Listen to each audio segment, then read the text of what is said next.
அனைவருக்கும் வணக்கம். அலிகார் முஸ்லிம் பல்கலைக்கழகத்தினுடைய தமிழ் பிரிவு ஒருங்கிணைக்கிற இந்த சொற்பொழிவிற்கு உங்கள் அனைவரையும் வரவேற்கிறோம். சர் சையத் அகமது கான் அவர்களால 1875 கல்லூரியாக தொடங்கப்பட்ட இந்த நிறுவனம் 1920 பல்கலைக்கழகமாக மாறி இன்று நூற்றாண்டை கடந்து கொண்டாடி கொண்டிருக்கிறது. இந்த பல்கலைக்கழகம் இன்று நாட்டினுடைய முக்கியமான பல்கலைக்கழகங்கள் ஒன்றாக இன்றைக்கு வந்திருக்கிறது. இந்த பல்கலைக்கழகத்துல 1968 தமிழ் அறிமுகப்படுத்தப்பட்டது. இதுல பாத்தீங்கன்னா இன்றைக்கு அறிமுக அளவுல முதல் 1968 கொண்டு வந்தாங்க. இன்றைக்கு விருப்ப பாடம், முனைவர் பட்டம், சான்றிதழ், பட்டய படிப்பு அப்படிங்கிற பல்வேறு நிலைகள் இன்னைக்கு தமிழ் சொல்லி கொடுத்துட்டு வரோம். பத்மஸ்ரீ விருது பெற்ற மாலிக் முகமது இந்த பல்கலைக்கழகத்தினுடைய முதல் தமிழ் விரிவுரையாளர். அதற்கு பிறகு அதனுடைய தொடர்ச்சியாக ஸ்ரீனிவாச வரதன் அவர் நவீன இந்திய மொழிகள் துறையினுடைய முதல் துறை தலைவராக இருந்தாங்க. அதற்கு பிறகு 10 ஆண்டுகள் இங்கு பேராசிரியர் மூர்த்தி அவர்கள் இங்கு பணியாற்றினாங்க. நாங்க எங்களுடைய தமிழ் பிரிவை அடையாளப்படுத்துவதற்காக பல்வேறு நிகழ்ச்சிகள், நூல் கலந்துரையாடல், பயிலரங்கம், சிறப்பு சொற்பொழிவுகளை தொடர்ச்சியாக நடத்திட்டு வர்றோம். பேராசிரியர் வ.அய அவர்களுடைய நினைவாக இந்த தொடர்ச்சியாக 3வது ஆண்டாக நடத்தக்கூடிய ஒரு சிறப்பு சொற்பொழிவு தான் இன்றைக்கு நடக்குது.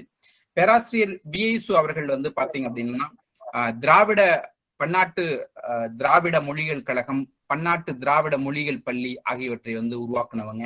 உலக தமிழாராய்ச்சி நிறுவனம், உலக தமிழ் கழகம் ஆகிய புதுவை மொழிகள் நிறுவனம், இதுல இதனுடைய உருவாக்கங்கள் எல்லாம் முக்கியமான பங்காற்றினவங்க. அதற்கு பிறகு செம்மொழி துணை இயக்குனர், திராவிட தமிழ் பல்கலைக்கழகத்தினுடைய துணைவேந்தர், குப்பம் பல்கலைக்கழகத்தினுடைய இணைவேந்தர், இது மாதிரி பல நிறுவனங்கள் அங்கம் வகித்திருக்கிறாங்க. தன்னுடைய நிறுவன வழிபட்ட ஆய்வுகள் மூலியமாக ஒரு புதிய தமிழாய்வு மரபை வளர்த்தெடுத்திருக்காரு. அப்படிங்கிற முறையில அவர் தொடர்ச்சியாக நினைவு கூறப்பட வேண்டியவர். அப்படிங்கிற முறையில இங்க தமிழ் பிரிவு தொடர்ச்சியாக அவருடைய நினைவு போற்றும் வகையில அவருடைய நினைவு நாள்ல ஒரு சிறப்பு சொற்பொழிவை ஏற்பாடு செய்யலாம் அப்படிங்கிற மாதிரியாக நாங்க தொடர்ச்சியாக செய்துட்டு வரோம். முதல் நினைவு சொற்பொழிவை அவருடைய மாணவரும் ஜவஹர்லால் நேரு பல்கலைக்கழகத்தினுடைய பேராசிரியருமான, மேனாள் பேராசிரியருமான நாச்சிமுத்து ஐயா அவங்க வழங்கினாங்க. இரண்டாவது கி அரங்கன் ஐயா அவங்க 2வது சொற்பொழிவை கொடுத்தாங்க. இன்றைக்கு 3வது சொற்பொழிவை புகழ்பெற்ற மொழியியலறிஞர் இ.அண்ணாமலை அவங்க வழங்க இருக்கிறாங்க. Good evening to all and I welcome you all. The Aligarh Muslim University started as a college in the year of 1875 by Sir Syed Ahmad Khan, later became a university in 1920. Now it is one of the leading institutions in India. Tamil started in AMU in the year of 1968 at the introductory level. Now Tamil section offers various courses such as certificate, diploma, then optional courses and PhD. Batmasri Malik Muhammad was the first Tamil lecturer, and then Srinivasa Varadan was continued.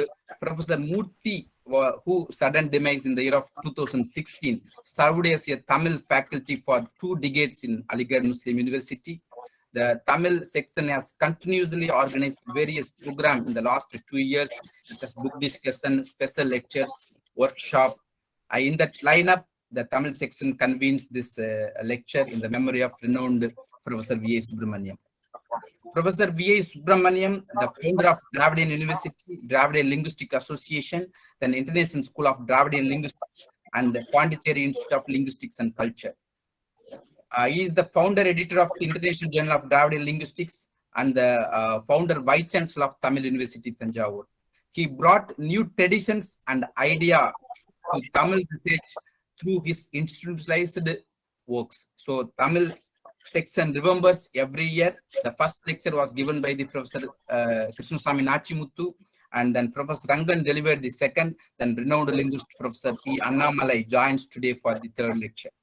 At this level, I stopped my introductory remarks, and I would like to invite Professor Nujum, the officiating chairperson of Modern Indian Languages, for a formal welcome address. Professor Nujum.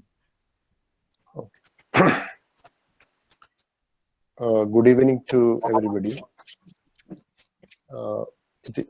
Actually, as a chairperson, it is my duty to extend cordial welcome to all of the dignitaries, colleagues, and the participants.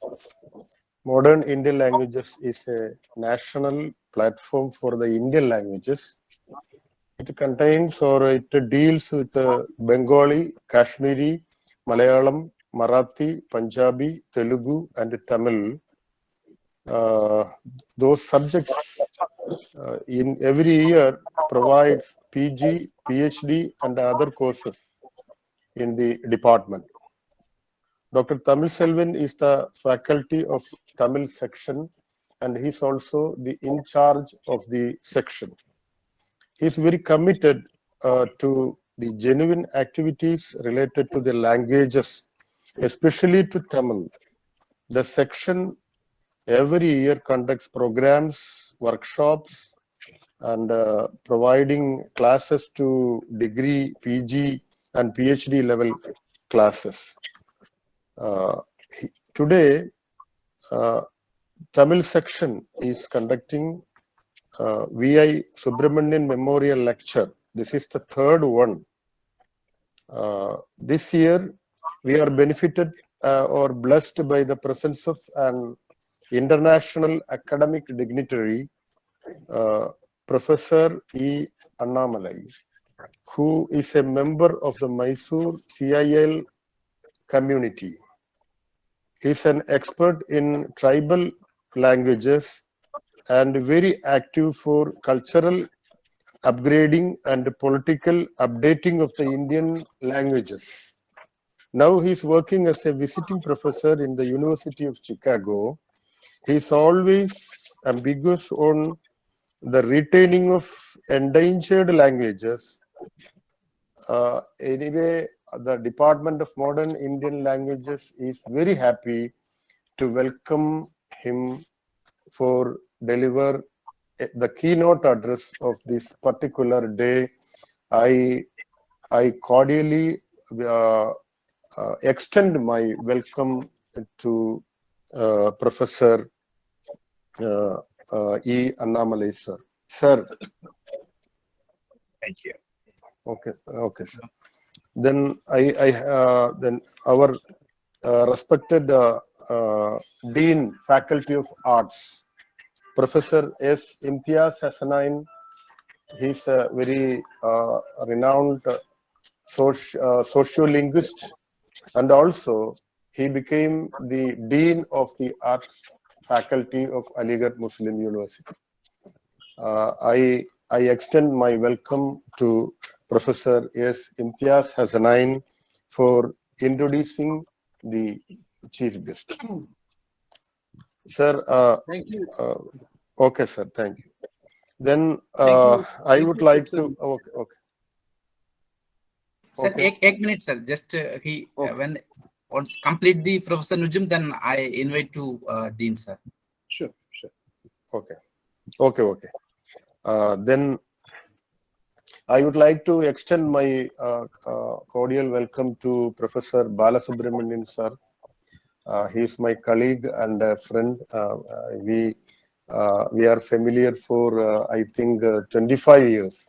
Anyway, I'm very happy to extend the welcome to the departmental program, Professor Balasubramaniam, sir. Then again, I do welcome our senior professor, T.N. Sadishan, sir. He is the senior professor of our modern Indian languages, teaching Malayalam. I extend my welcome to him. And all of the other colleagues, I do welcome all of the other colleagues, professors, research scholars, and the participants for this program in the name of modern Indian languages. Thank you very much for listening me for a few time. Thank you very much. Thank you very much, sir. And in this program, the Professor Balasubramaniam, sir, former Vice Chancellor of Tamil University, and then Professor Rangan from Professor of Linguistics, and then Professor Andavar, Professor Aravindan, many professors from all over the world. India is joined with us, and now I invite Imtiaz Hasnain, sir, Dean, Faculty of Arts and Professor of Linguistics, to introduce the chief guest. Thank you, Dr. Selvan, for inviting me to introduce none other than Professor Annamalai. I also welcome Professor Rangan Krishna Swami, Professor Subramaniam, and Professor T.N. Satishan. And I would like to formally introduce Professor Annamalai, with whom I had a very long association. I remember till the time when we were students at Jawaharlal Nehru University, Professor Annamalai was there, supposed to be there, as heading the Department of Linguistics there, Center for Linguistics and English. If you recall, Professor Annamalai, we met you for the first time in JNU when we were students, and you were supposed to be there as the head of the Department of Linguistics. And we were looking forward to your association, our association with you at that time. But I was fortunate enough to have this long association with you since the time I grew up, and I had I benefited a lot from my association with you academically, professionally, and personally. This is an occasion where I would not like to stop saying that Professor Annamalai is one of the scholars who has been an original thinker. He has been a director of the Central Institute of Indian Languages, Mysore, and not only as an administrator that he really made a mark as a director of the Central Institute of Indian Languages, Mysore, but his academic credentials have been so strong that people all over, within and outside India, have always recognized him as a great scholar, a person who has a distinction of being in the company of none other than Ramanujan and Macaulay. And this was something that has really been a source of pride for all of us, that we have a person like Professor Annamalai. He has been a person with a theoretical linguistics background, very strong theoretical linguistics background from Chicago, but his caliber did not stay there. He moved out to applied linguistics. And he is today one of the accepted scholars for social linguistics, the subject that he picked up later on, and even other areas of applied linguistics. Professor Annamalai has been in several committees at the national and international level, where he has headed a panel or being a member of the panel, for example, Endangered Languages Documentation Project at London, or UNESCO's Committee on World Language Survey at Spain, and a chair of the Board of Governors at Terra Lingua, and a Secretary General of the International Association for Tamil Research. The Tamil studies on Tamil language has never been something that's ever stopped for him, because he, with the same rigor and the same vigor, he carried out both the studies on linguistics in general and Tamil in particular. And he associated himself as both a scholar of Tamil as well as a scholar of linguistics. Professor Annamalai has never retired. I don't think he has ever found him really relaxing at any moment of time, because he has been engaged in writing articles, in responding to the events that are taking place with regard to languages, with regard to the issues pertaining languages, be it a new education policy 2020, where he has not stopped himself looking at the policy with a critical gaze. Professor Annamalai has published extensively, and he has been a source of inspiration for generations of linguists in India and even abroad. He has books to his credit.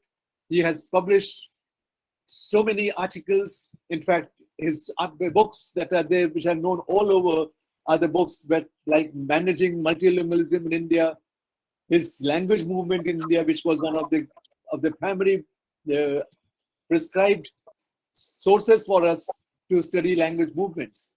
His Dynamics of Verbal Extensions in Tamil and Adjectival Clauses in Tamil, Political and Linguistic Manifestations, Social Dimensions of Modern Tamil, and Colloquial Tamil.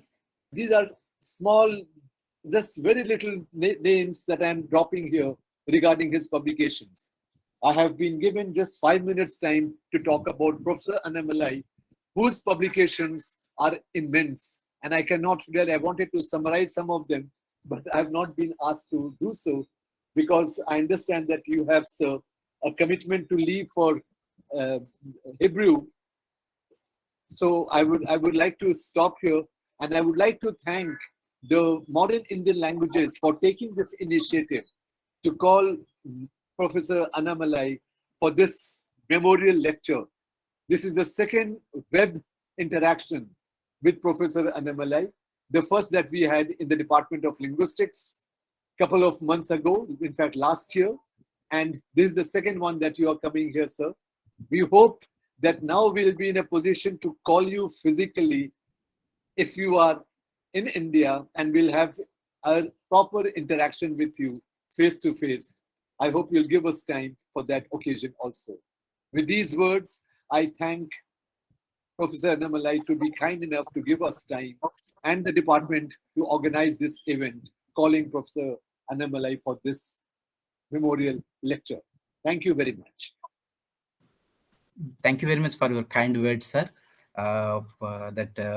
Dean is rightly pointed out, Professor Annamalai is in very hectic schedule. Then he is in Israel now. He has to leave after 4 hours to USA. So thank you. He joined with us in very hectic schedule. Thank you, sir. Thank you very much, sir. Now I would like to request Professor Annamalai sir for delivering his keynote address. பேராசிரியர் அவர்களை வந்து தற்போது சிறப்புரை வழங்குவதற்காக அன்புடன் அழைக்கிறோம். Professor Najum Abdul Qadir, I would rather call my friend Imtiaz Hasanain rather than Dean Hasanain. I feel more at home to call him as a friend. Professor Tamil Selvan and my old colleagues Subramaniam Rangan and Aravindan and others, and students of linguistics, modern Indian languages, and Tamil. I'm very happy to be here. As Hasanain said, I was on Zoom 3 years ago and spoke in the linguistics department on plurality of languages. I'm happy to have another opportunity to talk in the Department of Modern Indian Languages in the Tamil section in the series named after Professor V.I. Subramaniam. I chose the topic of the relationship of mother with languages, as well as the relationship of between languages. This lecture is going to be in Tamil, but for the benefit of others who cannot follow Tamil, I will give a brief summary of what I'm going to say in my lecture. We all speak about mother tongue, and this has some political, social, cultural, and emotional relationship with the language which is called the mother tongue. But the term mother tongue, which we find in all Indian languages, is new. It is only from the colonial period we have this term in use, which is an import from Europe based after the modern European languages, which came from Latin. So the same figurative use of mother for languages in terms of relationship between languages is used in historical linguistics, which is often equated with what in linguistics we call the proto-language. So the Proto-Dravidian is often equated with Tamil as the mother of Dravidian languages. And this raises some issues, both theoretical issues as well as cultural and political issues about the relationship of Tamil with Dravidian languages. And my lecture would try to point out what is the difference between a proto-language or a proto-Dravidian and calling one of the languages as the mother of the family. That's the gist of my talk. I will now begin my talk in Tamil. அறிஞர்களில் இரண்டு வகை உண்டு. ஒரு வகையினர் தங்கள் வாழ்நாளில் சேகரித்த அறிவை பின் தலைமுறையினர் வளர்த்தெடுக்க விட்டு செல்வார்கள். மற்றொரு வகையினர் அறிவை தொடர்ந்து படைக்க நிறுவனங்களை விட்டு செல்வார்கள். வடசேரி ஐயம்பெருமாள் சுப்பிரமணியன் இரண்டையும் செய்தவர். அவர் எழுதிய புறநானூறு இலக்கணமும் தொகுத்த திராவிட கலைக்களஞ்சியமும் நிலைத்து நிற்பவை. அவர் அமைத்து ஆரம்பித்த திராவிட மொழியியல் பள்ளி, திராவிட மொழியியல் கழகம், திராவிட மொழியியல் ஆய்வுகள், திராவிட பல்கலைக்கழகம் ஆகியவை தலையானவை. உலக தமிழ் ஆராய்ச்சி மன்றம், தமிழ் பல்கலைக்கழகம் ஆகியவற்றின் ஆரம்பகால வளர்ச்சியில் தனித்த பங்கு உள்ளவர். மொழியியல் முனைவுப்பட்ட மாணவர்களை உருவாக்குவதில் அவர் தீவிரமாக உழைத்தார். வெளிநாட்டு பல்கலைக்கழகங்களில் தமிழ் திராவிட ஆராய்ச்சி இடம்பெற தன் மாணவர்களை அனுப்பினார். மாணவர்கள் மூலம் பெரிய அங்கீகாரம் பெறாத மொழியியல் கொள்கைகளையும், அதாவது Kenneth Pike tagmemic, Sydney Lamb's stratificational grammar, Emsley's programmatic theory of language, எந்த மொழிக் கொள்கைகளை தமிழ் தரவுகளின் மூலம் சோதனை செய்ததோடு தமிழ் இலக்கணத்துக்கு புதிய மாடல்களையும் பரிசோதனை செய்தார். தன் மாணவர்களின் பணி முன்னேற்றத்தில் கவனம் செலுத்தினார். இருப்பினும் தன் மாணவர்களிடம் ஒரு தூரத்தையும் கடைபிடித்தார். தனிப்பட்ட முறையில் நெருக்கமானவர் என்று அவருடைய மாணவர் யாரையும் சொல்ல முடியாது. இவருடைய மாணவர்கள் இவர் முன்னால் பயம் கலந்த மரியாதையுடன் தான் பேசுவார்கள். இவர் தன் சொந்த வாழ்க்கையை பொது வாழ்க்கையிலிருந்து இரும்புத்திரை மூலம் பிடித்து வைத்திருந்தார். எல்லா வேலைகளையும் திராவிட மொழியியல் கழகத்தின் நூல்களை மெய்ப்பு திருத்துவதிலிருந்து தானே செய்வார். மற்றவர்களோடு பகிர்வது குறைவு.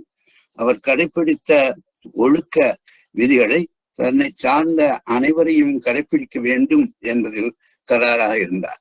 இவற்றில் நேரம் தவறாமை, அதிகாரத்துக்கு கட்டுப்பட்டு தன் செயலை மாற்றாமை, சொன்னதை செய்தல் முதலியன அடங்கும். நான் டிஎல்ஏ மூத்த ஆய்வாளனாக ஆராய்ச்சி செய்த போது ஆராய்ச்சியில் எந்த தலையீடும் இல்லாமல் முழு சுதந்திரம் கொடுத்தார். ஆனால் ஆய்வு காலக்கெடுவுக்குள் முடியாமல் நீண்ட போது தன் அதிருப்தியை வெளிப்படையாகவே காட்டினார். பொதுப்பண விஷயத்தில் கணக்கர்கள் சொல்கின்ற விதிப்படியே எல்லாம் செய்வதில்லை என்று இவர் மீது குறை சொல்லப்பட்டிருக்கிறது. ஆனால் பொதுப்பணத்தை தவறான வழிகளில் பயன்படுத்தினார் என்றோ சொந்த நலனுக்கு பயன்படுத்தினார் என்றோ யாரும் சொன்னதில்லை. அப்படி எதுவும் நடக்கவும் இல்லை. எடுத்த காரியத்தை முடிப்பதில் வல்லவர் அவர். விடாக்கண்டர் எனக்கு ஒருமுறை நிர்வாகம் பற்றி ஒரு யோசனை சொன்னார். உன் திட்டங்களுக்கு கீழ்நிலை அதிகாரிகள் தடை போட்டால் அந்த தடையை நீக்கும் அதிகாரம் உள்ள உயர் அதிகாரி ஒருவர் இருப்பார். அவரை கண்டறிந்து பார். இவர் தன் காரியங்களுக்கு இந்த உத்தியை தானே பயன்படுத்தினார். இதனால் கீழதிகாரிகளுக்கு இவரிடம் மனக்கசப்பு உண்டு என்பதும் எனக்கு தெரியும். இவர் இந்த மேலதிகாரிகளை பார்க்கும் நோக்கத்தில் அமைச்சர்களை பார்ப்பதற்கும் தயங்க மாட்டார். ஆனால் போகும்போது எந்த அரசியல்வாதியையும் கூட்டி செல்ல மாட்டார். அமைச்சர் குறித்த நேரத்தில் பார்க்காவிட்டால் எனக்கு நேரமாகிவிட்டது என்று அமைச்சரின் செயலாளரிடம் எழுதி கொடுத்து விட்டு வந்து விடுவார். ஒருமுறை ஒரு கருத்தரங்கை துவக்கி வைக்க அழைத்திருந்த அமைச்சர் குறித்த நேரத்தில் வராததால் அவர் இல்லாமலேயே நிகழ்ச்சியை துவங்கினார். தஞ்சை பல்கலைக்கழகத்தில் ஒரு வேலை நியமனத்திற்கு நேர்காணல் நடக்கவிருந்த போது ஒரு உள்ளூர் அரசியல் பிரமுகர் தனக்கு வேண்டிய அல்லது தான் பணம் பெற்றுக்கொண்ட ஒருவரை சிபார்சு செய்த போது, நான் விடுப்பில் போகிறேன், நீங்களே நேர்காணும் குழுவிற்கு தலைமை தாங்கி நடத்துங்கள் என்றார். பிரமுகருக்கு பேச்சு அடைத்து விட்டது. இவர் டெல்லியில் அமைச்சர்களை சந்தித்த போது இவருடைய கோரிக்கையில் திராவிடம் என்ற சொல்லை பார்த்து முகம் சுழித்தவர்கள் உண்டு. அந்த சொல்லை நீக்கி வேறு சொல்லை பயன்படுத்தலாமே என்ற போது தேசிய கீதத்தில் உள்ள திராவிடம் என்ற சொல்லை மாற்றுங்கள், நானும் மாற்றுகிறேன் என்று பதற்றப்படாமல் சொல்லியிருக்கிறார். தான் நிர்வகித்த நிறுவனங்களில் தன் முடிவை அமல்படுத்துவதில் விடாப்பிடியாக இருப்பார், விட்டுக் கொடுக்க மாட்டார். அதிகாரத்திற்கு அடிப்படையாக இவர் அதிகார பீடத்திடமிருந்து திராவிட மொழிகளின் ஆராய்ச்சி வளர்ச்சிக்காக இவ்வளவு சாதித்தது சாதனைதான். இந்த சாதனையில் தான் ஒரு கல்வியாளன் என்ற இவருடைய புலமை கர்வத்துக்கும் பங்கு உண்டு. கர்வம் இருப்பினும் ஆசிரியருக்குரிய தன் தவறை ஒப்புக்கொள்ளல், புதியன கற்பதில் தாகம் ஆகியவையும் இவரிடம் உண்டு. தன் கல்வி தவறை தயங்காமல் ஒப்புக்கொள்வார். முன்னாள் மத்திய கல்வி அமைச்சராக இருந்த நூருல் ஹசன், இந்த பல்கலைக்கழகத்தில் வரலாற்று பேராசிரியராக இருந்த நூருல் ஹசன் இவருடன் உரையாடி கொண்டிருந்த போது 2 மொழி குடும்பங்களைச் சேர்ந்த அரேபிய மொழியும் ஹீப்ரு மொழியும் 2 வேறு மொழி குடும்பங்களை சேர்ந்தவை என்று குறிப்பிட்ட போது நூருல் ஹசன் 2 மொழிகளும் ஒரே மொழி குடும்பத்தை சார்ந்தவை என்று திருத்தினார். தன் அறிவு குறைவால் விளைந்த தவறுக்கு அமைச்சரிடம் வ.அய வருத்தம் தெரிவித்தார். இந்த நிகழ்ச்சியை மற்றவர்களிடமும் சொல்லி இருக்கிறார். இப்படி இவரை பற்றி எவ்வளவோ சொல்லலாம். இந்த ஆளுமையின் நினைவு சொற்பொழிவை நிகழ்த்துவதிலே எனக்கு பெருமை. இந்த வாய்ப்பை தந்த அதிக முஸ்லிம் பல்கலைக்கழகத்தின் நவீன இந்திய மொழிகளின் துறைக்கு நான் நன்றி சொல்லுகிறேன். இப்போது என்னுடைய எடுத்துக்கொண்ட பேச்சின் தலைப்புக்கு வருவோம். நாம் கூட்டு குடும்பத்தில் வாழும்போது பல உறவுகள் உண்டு. தாத்தா, பாட்டி, பெரியப்பா, சித்தப்பா, மாமா, அத்தை, அக்கா, தங்கை, அண்ணன், தம்பி, மச்சான், மைத்துனி, இப்படி எத்தனையோ உண்டு. ஆனால் தாய் என்ற உறவுக்கு ஒரு தனித்துவம் உண்டு. இந்த தனித்துவத்துக்கு குழந்தை வெளி உலகுக்கு வருமுன் தன் உடலுக்குள்ளேயே வைத்து வளர்த்தது மட்டும் காரணம் அல்ல. வெளியே வந்தபின் பாதுகாப்பதும் அவளை, போஷிப்பதும் அவளை, பிறந்த கலாச்சாரத்தை புரிய அதை பின்பற்ற வைப்பதும் அவளை.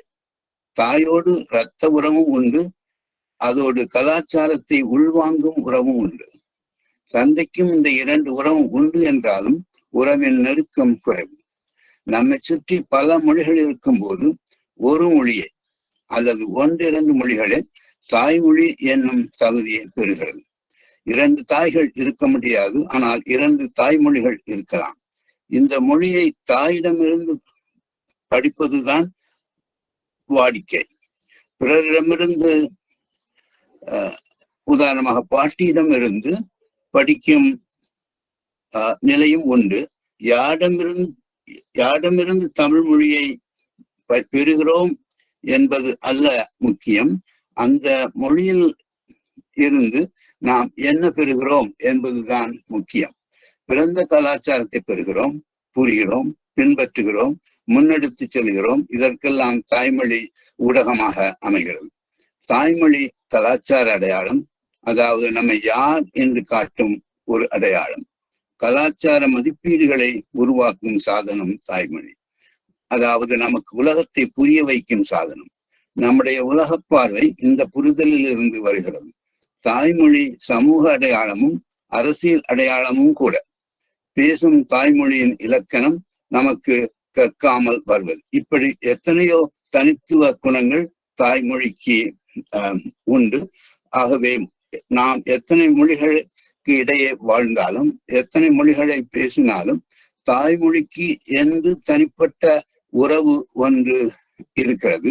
அது நான் மேலே சொன்னது போல உணர்ச்சி அடிப்படையிலே வந்த உணர்வு, கலாச்சார அடிப்படையிலே வந்த உறவு, அரசியல் அடிப்படையிலேயும் வந்த உறவு என்று சொல்லலாம்.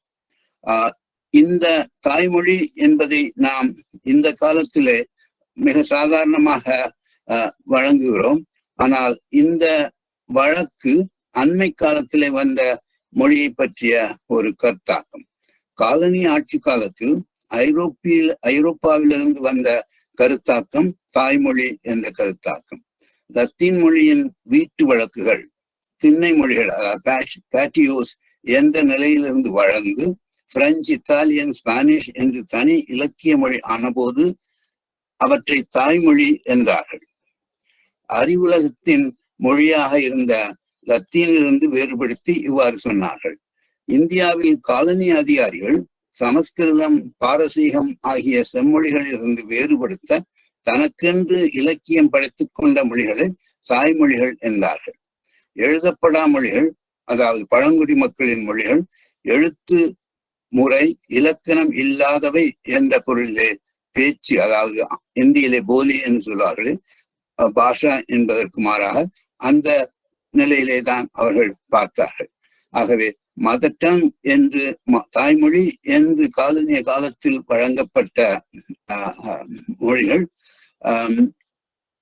இந்த இலக்கியம் எழுதி வளர்ந்த மொழிகள் என்ற பொருளிலே வழங்கப்பட்டது. இன்று தாய்மொழி இந்த ஐரோப்பிய பொருளில் இருந்து விலகி எல்லா சமூகங்களும், இந்தியாவில் உள்ள எல்லா சமூகங்களும் கொண்டிருக்கும் தனக்கென்று கொண்டிருக்கும் ஒரு மொழியாக குறிப்பிடப்படுகிறது. அதற்கு மேலே நான் சொன்ன உறவு முறைகளும் கற்பிக்கப்படுகிறது. எந்த மொழியும் ஒருவரின் தாய்மொழியாக இருக்கலாம். இன்று தாய்மொழி என்றால் மேலே சொன்னபடி கலாச்சார, சமூக, அரசியல் பொருள் கொண்டிருக்கிறது. மொழியியல் சிந்தனையில் பேசுவனின் சிறந்த திறன் உள்ள மொழி, அவனுடைய மொழி இலக்கணத்திற்கு ஆதாரமான மொழி என்ற பொருளையும் தருகிறது. ஆகவே ஒரு பேசும் மொழிகளில் தாய்மொழி சிறப்பிடத்தை பெறுகிறது என்று சொல்லலாம். இன்னொரு வகையிலே மொழியை நாம் தாய் உறவில் பார்க்கின்ற வழக்கையும் பார்க்கிறோம். தாய்மொழி என்பது மட்டுமல்ல, அதாவது பல மொழிகளிலே ஒரு மொழிக்கு தாய்மொழி என்ற ஒரு அந்தஸ்து கொடுப்பது மட்டுமல்ல, தாய்மொழியையே தாயாக உருவகிப்பதும் பல சமூகங்களில் உள்ளது. தாய் தன்னை பிறப்பிப்பது போல மொழியும் தன்னை பிறப்பிக்கிறது. தான் மொழியின் குழந்தை, தாயை போற்றுவது தன் கடமை என்று தாய்மொழியின் பொருள் விரிகிறது. நாம் மொழியை தாய் என்று சொல்லும் போது, காலனிய காலத்திலிருந்து தமிழ் தேசியம் தோன்றிய நாளிலிருந்து தமிழ் தாய், தமிழ் அன்னை என்ற கருத்தாக்கங்கள் வலுவான கலாச்சார, அரசியல் கருத்தாக்கங்களாக நிலை பெற்றிருக்கின்றன. இந்த உருவகம் தமிழுக்கு மட்டும் உரியதல்ல, எல்லா மொழிகளுக்கும் இந்த இந்தியாவிலே மொழியை தாயாக காணுகின்ற ஒரு வழக்கம் இருப்பதை நாம் காணுகிறோம். தமிழ் மொழியை பெண்ணாக பாவிப்பதற்கு நீண்ட பாரம்பரியம் உண்டு. ஆனால் தாயாக உருவிப்பது தற்காலத்தில் தோன்றியது என்று தோன்றுகிறது. பழைய இலக்கியத்தில் இந்த வழக்கிற்கு ஆதாரம் இருப்பதாக தெரியவில்லை. இவையெல்லாம் ஒன்றைய மொழிக்கும் தாய்க்கும் உள்ள ஒற்றுமையை காட்டுகின்றன. இது மனிதனுக்கும் மொழிக்கும் உள்ள ஒற்றுமையில் தாய் என்பது அது அடையாக வரும்போது என்ன பொருளிலே வழங்குகிறது என்பதை காட்டுகின்றது. மற்றொன்று மொழிகளுக்கு இடையே உள்ள உறவு. மொழிகளுக்கு உலகத்தில் உள்ள கிட்டத்தட்ட 7000 மொழிகளை மொழி உறவின் அடிப்படையில் 3ஆக பிரிக்கலாம். அவற்றின் உறவின் அடிப்படையில் பார்க்கும்போது, ஒன்று இலக்கண வகையை வைத்து பிரிப்பது, அதாவது ஒரு மொழியினுடைய சொற்கள் வரும் வரிசை, அந்த மொழியின் உள்ள சில இலக்கண கூறுகள் ஆகியவற்றை வைத்து ஒரே வகை, அதாவது டைப்பாலஜி என்று சொல்லுகின்ற முறையில சில மொழிகளை நாம் ஒன்று சேர்த்து இனம் காணுகிறோம். இந்த இலக்கண கூறுகளிலும் ஒன்றுக்கொன்று நாம் தொடர்பு இருப்பதை பார்க்கிறோம். ஒரு மொழியில் ஆப்ஜெக்ட் வேர்ட் என்ற ஒரு வரிசை இருந்தால், ஒரு வேர்ட் ஆர்டர் இருந்தால் அந்த மொழியிலே போஸ்ட் பொசிஷன் இருக்கும் என்று சொல்லலாம். ஆகவே இந்த இலக்கண கூறுகள் எல்லாம் தன்னிச்சையானவை அல்ல, ஒன்றோடு ஒன்று தொடர்பு உடையவை. இந்த வகையிலே மொழிகளை வகைப்படுத்துவதை மொழியியலிலே லிங்குஸ்டிக் டைபாலஜி என்று சொல்வார்கள். இந்த வகையிலே பார்க்கும்போது தமிழும் ஜப்பானிய மொழியும் ஒரே டைப்பை சேர்ந்தவை என்று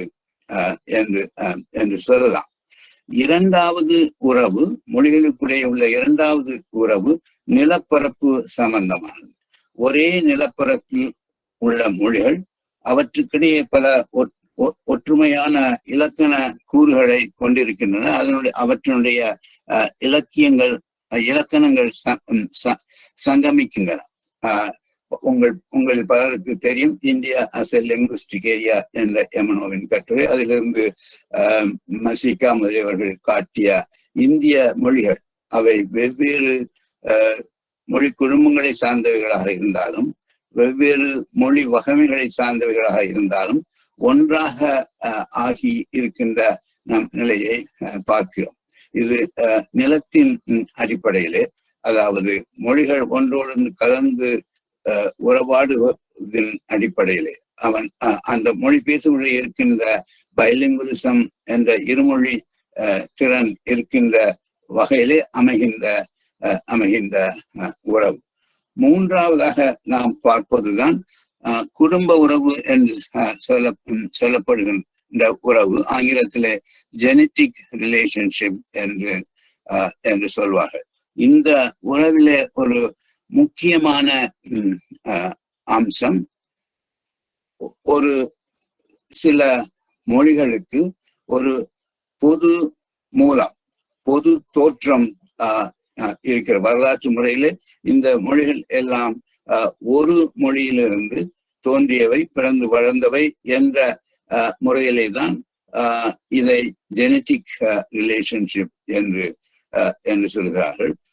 இதன் அடிப்படையிலே தான் மொழி குடும்பம் என்றும் சொல்கிறோம்.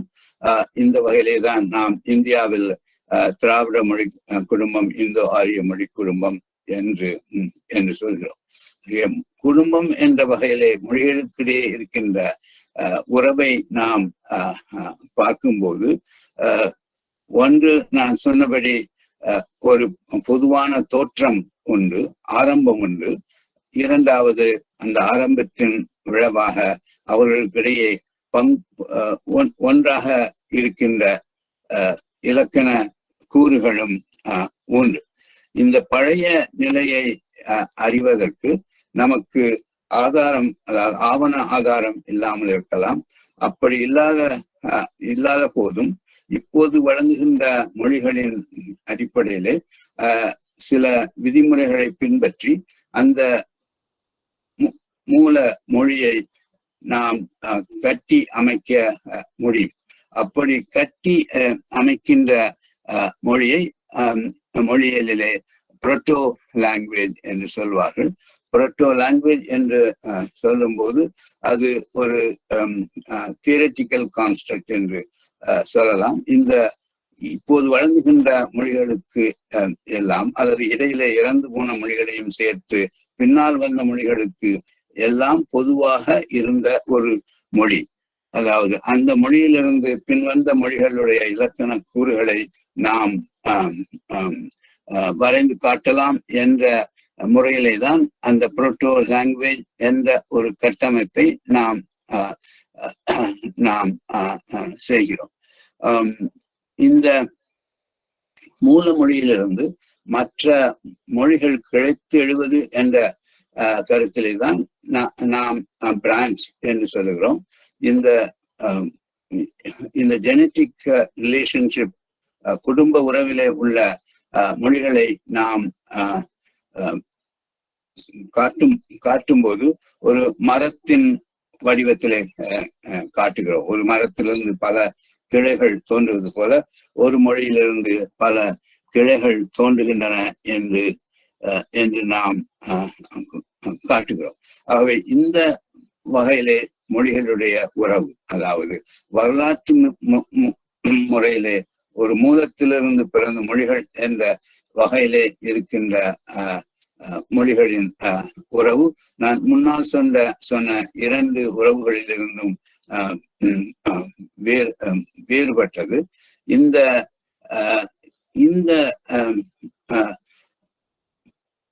மொழி உறவின் மூலத்தை சொல்லும் போது அதை தாய் என்று சொல்கின்ற ஒரு வழக்கம் நாம் காண்கிறோம். ஒரு தாயிலிருந்து பல குழந்தைகள், அந்த குழந்தைகளுக்கு குழந்தைகள், இப்படி பல தலைமுறைகளாக வளருவது போல ஒரு தாயிடமிருந்து மற்ற மொழிகளும் பிறக்கின்றன என்ற ஒரு உருவகத்தை நாம் பார்க்கிறோம். அதை தாய் என்று சொல்லும் போது இந்த மூலமொழி என்ற நான் சொன்ன ஒரு கொள்கையால் கட்டியமைக்கப்பட்ட ஒன்று, தியரிட்டிக்கல் கான்ஸ்ட்ரக்ட் என்று சொன்ன ஒன்றுக்கு நாம் தாய்க்கு கொடுக்கின்ற சில மதிப்பீடுகளையும் தருகிறோம். நான் முன்னால் சொன்னபடி மனிதனுக்கும் தாய்க்கும் இருக்கின்ற உறவை இந்த மொழிகளுக்கிடையே இருக்கின்ற உறவின் வழியாக வருகின்ற தாய் என்ற ஒரு நிலைக்கும் நாம் தருகிறோம். இதனாலே சில பிரச்சனைகள் எழுகின்றன. இந்த ஒரு பிரச்சனை தமிழை பொறுத்த அளவிலே இந்த மூல திராவிடம் என்று கட்டமைக்கப்பட்ட மொழி தமிழ். அதாவது அந்த மூல மொழிக்கும் தமிழுக்கும் வேறுபாடு இல்லை. அந்த மூல மொழியிலிருந்து, அதாவது தமிழில் இருந்து மற்ற திராவிட மொழிகள் பிறந்தன என்ற ஒரு கோட்பாடு பரவலாக இருக்கிறது. இது அரசியலிலே மிகவும் வலுவாக இருக்கின்ற ஒரு கருத்து. இந்த இந்த கருத்தோட்டத்தில் தான் தமிழ் திராவிட மொழிகளின் தாய் என்று வழங்குகின்ற வழக்கை நாம் இன்று தமிழகத்திலே பார்க்கிறோம். இதுவும் காலனிய காலத்திலே வந்த ஒரு வழக்கு.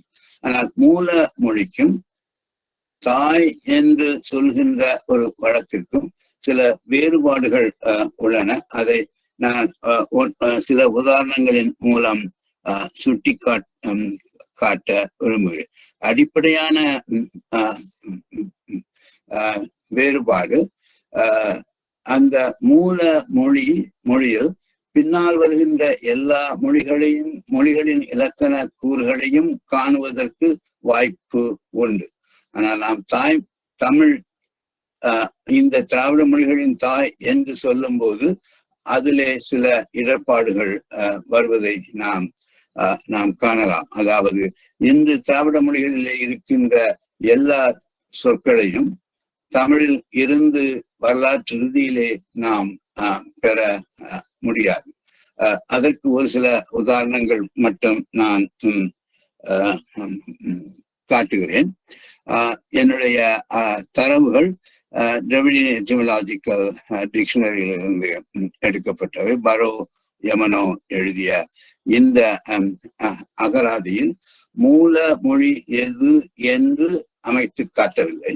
ஆனால் அவர்கள் இந்த பல திராவிட மொழிகளிலே இருக்கின்ற சொற்களை அமைத்திருக்கின்ற வரிசை, ஆல்பபெட்டிக் ஆர்டரை பார்க்கும்போது அவர்கள் மூல மொழி எது என்று நினைக்கிறார்கள் என்று நமக்கு ஓரளவு தெரியும். ஒரு உதாரணம், தமிழிலே நாம் இல் என்று ஒரு வினை இருக்கிறது. அதற்கு நாட் பி என்ற ஒரு எதிர்மறை பொருள் இருக்கிறது. இந்த சொல் இந்த திராவிட மொழிகளின் அகராதியில் நீங்கள் பார்க்கும்போது சா என்ற எழுத்தின் கீழே வரும், இ என்ற எழுத்தின் கீழே வராது. இதற்கு காரணம் இதனுடைய மூல மொழி வடிவம் சகரத்திலே துவங்கியது என்று அவர்கள் கட்டி அமைத்ததுதான். இவ்வாறு கட்டி அமைப்பதற்கு காரணம் இந்த சகரம் முதலாக கொண்ட சொல் பல்வேறு திராவிட மொழிகளிலே, முக்கியமாக தென் திராவிட மொழிகளிலே மட்டுமல்ல, வட திராவிட மொழிகளிலும் மத்திய இந்தியாவில் உள்ள திராவிட மொழிகளிலும் அந்த சகரம் இருப்பதால் இவை மூல மொழியில் இருந்திருக்க வேண்டும். அந்த சகரத்தை இழந்த மொழிகளில் பின்னால் வந்தவை, சகரம் இழப்பது பின்னால் வந்த ஒரு மாற்றம் என்ற கருத்திலே தான் சகரம் உள்ள ஒரு சொல்லாக இதை எட்டிமாலஜிக்கல் டிக்ஷனரியிலே காட்டியிருக்கிறார்கள். அதாவது இன்று தமிழில் இல் என்ற வினை அந்த மூல திராவிடத்திலே சில் என்று இருந்திருக்க வேண்டும். அந்த சகரம் பல மொழிகளிலே இன்னும் இருக்கிறது. ஆனால் தமிழ் முதலிய தென் திராவிட மொழிகளிலே அந்த சகரம் மறைந்து விட்டது என்று அவர்கள் காட்டுவார்கள். இது ஒரு உதாரணம். இந்த தமிழிலே இல் என்ற சொல் சகரத்திலே துவங்குவதில்லை. ஆகவே இந்த இல் என்ற சொல்லிலிருந்து மற்ற திராவிட மொழி வடிவங்களை நாம் பெற முடியாது. சில் என்ற வடிவத்தை ஏற்றுக்கொண்டு அதிலிருந்து சகரத்தை இழந்த சில மொழிகள் உண்டு. அதில் தமிழ் ஒன்று என்ற வகையிலே தான் இந்த ஹிஸ்டாரிக்கல் கன்ஸ்ட்ரக்ஷன் நடக்கிறது. நாம் எல்லா திராவிட மொழி சொற்களையும் தமிழ் சொற்களிலே இருந்தே பெற முடியும் என்று சொல்லும் போது தமிழிலே மாற்றமே ஏற்படவில்லை என்று சொல்கிறோம். ஆனால் இது உண்மைக்கு புறம்பானது. மூல திராவிட மொழியிலிருந்து தமிழிலும் மாற்றங்கள் ஏற்பட்டிருக்கின்றன. அதாவது ஆங்கிலத்திலே மொழியிலே இன்னோவேஷன்ஸ் என்று சொல்வார்கள். தமிழிலும் இன்னோவேஷன்ஸ் நடந்திருக்கின்றது. ஒரு இன்னோவேஷன் இந்த மொழி முதல் சகரத்தின் இழப்பு. இந்த மாதிரி மூலமொழியை நாம் கட்டி அமைக்கும் போது இரண்டு கருத்தாக்கங்கள் முக்கியம். ஒன்று இன்னோவேஷன், மற்றொன்று ரிட்டன்ஷன். ரிட்டன்ஷன் என்றால் பழைய வடிவத்தை அப்படியே தக்க வைத்துக் கொண்டிருப்பது. இன்னோவேஷன் என்றால் அந்த வடிவங்களில் சில மாற்றங்களை ஏற்படுத்துவது. இப்படி மாற்றங்கள் ஏற்படுவது மொழிகள் தனித்தனியாக பிரிப்பதற்கு ஒரு அடிப்படையாக அமைகின்றது என்பதுதான் இந்த இன்டர்னல் ரீகன்ஸ்ட்ரக்ஷன் என்ற ஒரு முறையின் அடிப்படை. இதே மாதிரி வேறு சில சொற்களிலும் சகரம் தமிழில் அல்லது தென் திராவிட மொழிகளிலே மொழி முதலிலே விடுபட்டிருப்பதை நாம் காணலாம். தமிழிலே இன்று உப்பு என்று சொல்லுகிறோம், சால். அது மூல திராவிட மொழியிலே சுப்பு என்று இருக்கும். அதில் இருக்கின்ற சகரம் போய் தமிழே இன்று உப்பு என்று இருக்கிறது. இதனுடைய சாயல் நாம் சுவை என்ற தமிழ் சொல்லிலை பார்க்கிறோம். சுவை என்பது உப்போடு தொடர்புடையது என்று நாம் கொண்டோமானால் அந்த மூல திராவிடத்திலே இருக்கின்ற சகரம் தமிழிலே இன்றும் சுவை என்ற சொல்லிலே இருக்கிறது. ஆனால் உப்பு என்ற சொல்லிலே இல்லை. அது சுப்பு என்பது உப்பு என்று மாறியிருக்கிறது. இதே போல வேறு சில உதாரணங்களும் இருக்கின்றன. அதாவது மொழி முதல் சகரம் மறைகின்ற ஒரு வழக்கு.